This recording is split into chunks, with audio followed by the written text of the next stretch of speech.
众议院外交事务委员会首席共和党议员麦考尔在最近接受美国之音电话专访时表示，目前这场威胁全人类健康安全的新冠病毒疫情，完全归因于中国共产党进行了史上最恶劣的一次掩盖活动。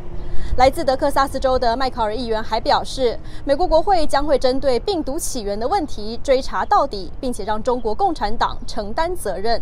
Well, I think their failure to let the truth come out and be transparent to the World Health Organization, it caused the situation to go from just a local epidemic to now a global pandemic.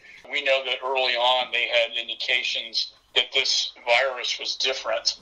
It was not the flu, and the 8 doctors who were sounding the alarm of that virus essentially had a gag order put on them. They were detained, had retractions. Then going into January, you had the Chinese Communist Party going in to order institutions not to publish information and transfer their lab samples to state institutions to destroy them.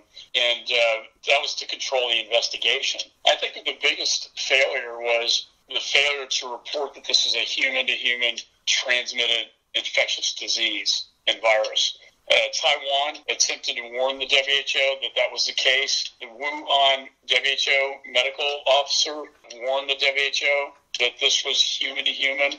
And yet, when the World Health Organization met, they had a deadlock vote, and Director General Tedros came in and cast a deciding vote not to issue an international public health emergency. During that time frame, it's critical. We have internal documents in the Chinese government. There were warnings to Chinese leadership that this was human-to-human.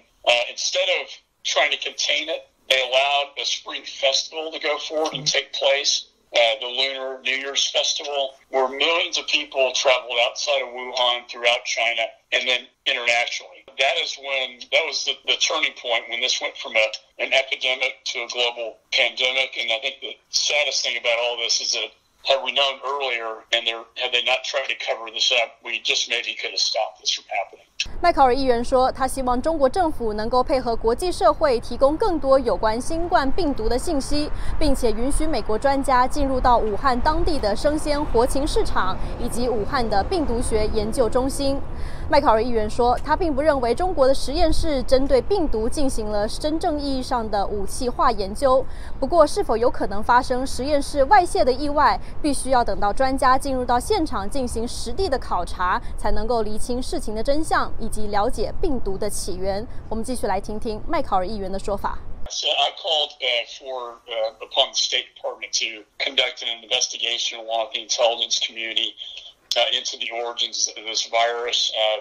Probably about a month ago. I also called upon the WHO to issue recommendations to ban the practice of these wildlife wet markets, where they poach endangered species and they bring them into these wet markets, which we think is the other theory as to how this virus was mutated, jumping from species to species and then to humans. This investigation is underway. I'm working with them. I called upon my chairman, Chairman Engel, to use the full oversight authorities of the Foreign Affairs Committee to also conduct oversight hearings and investigations into how this happened. Because until we know the answers to that, it will be difficult to stop it again. And we are currently seeing them reopen the markets in Wuhan, again, posing a future threat to the global health, of people all across the world. And so we've got to get to the bottom of this. And then I think we have to hold the Chinese Communist Party accountable for what they did. 除了针对疫情展开调查之外，麦考尔议员说，这次大流行病还暴露出了美国的医疗物资和供应链高度依赖中国的问题。议员认为，美国有必要重新思考并调整供应链过度依赖中国所带来的风险。